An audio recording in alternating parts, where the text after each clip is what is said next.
A lot of results are coming through from various companies. Let's just start off with UAC. We had a large jump in profit before tax and profit after tax for the period, but that included a 5.4 billion naira profits from the sale of 49% of UAC Foods to Tiger Brands. Still profit after tax for the company sitting at 3.7 billion naira. Do you have appetite for the stock based on first half results? Our current levels were a bit neutral on UAC.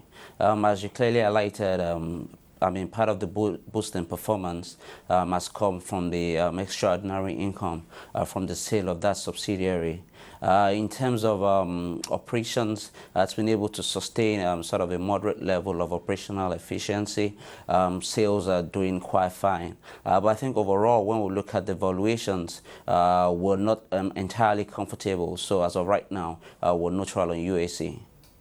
Not only UAC, on the other hand, in the food and beverages sector, Mayer & Baker is said to possibly become a dominant player in the region when it brings on production from its new plant. It had some strong first half numbers there. Is it time to be adding this stock to your portfolio? Mayer & Baker, it's actually in a very interesting position, I would think.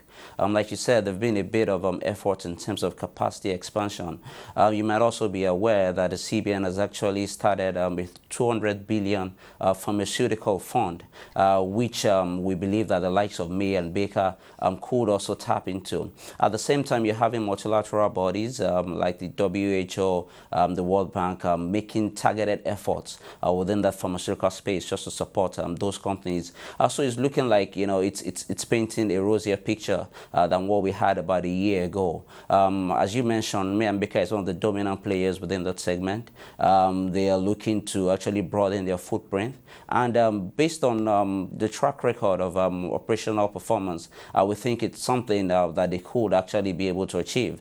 So I think from here on out, it looks like it will be a very interesting proposition in terms of adding that to portfolios. But what will be key is to get actual details from management in terms of clarity of how exactly they're trying to get their plans evolved, and how what exactly will be the clarity that they can provide on the exact details of what the efforts they are making are. But as it looks right now on a very broad level, we think it's looking quite interesting.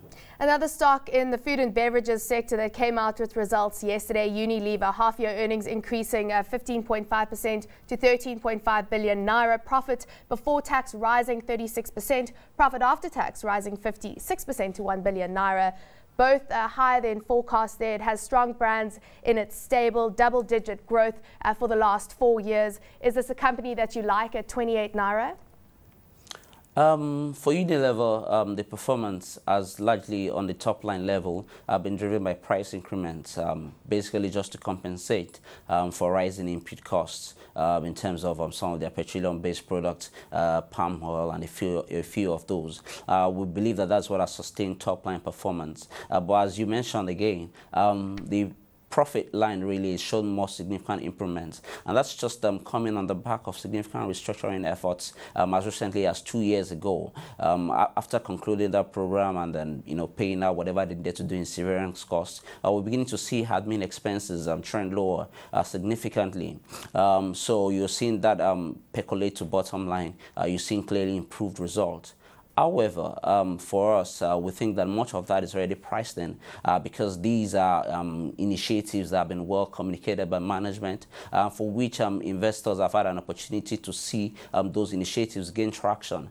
So right now at a PE in low 20s, well above 20 times, we think it's a little bit pricey right now compared to some of the other financials or other opportunities on the exchange. We don't think that Unilever ranks very high right now. Adeolu, time for one last question. We've had a string of banking results coming through. Any banks that surprised you with their first half results? For the most part, most of the results have been in broad line. Have been brought in line in the new environment which we have, there's been a lot of transparency, a lot of guidance provided by management has basically panned out. If anyone would appear to stand out, it would seem to be First Bank, which appears to then be making the strides that we've expected, basically in terms of revenue generation, as well in terms of getting operational efficiency to feed through. So going into the second half of the year, we think it's one that will be keenly watching to see how well they can deliver on the guidance really that they've given, as well as management's well-stated commitment to defend its leadership position within the industry.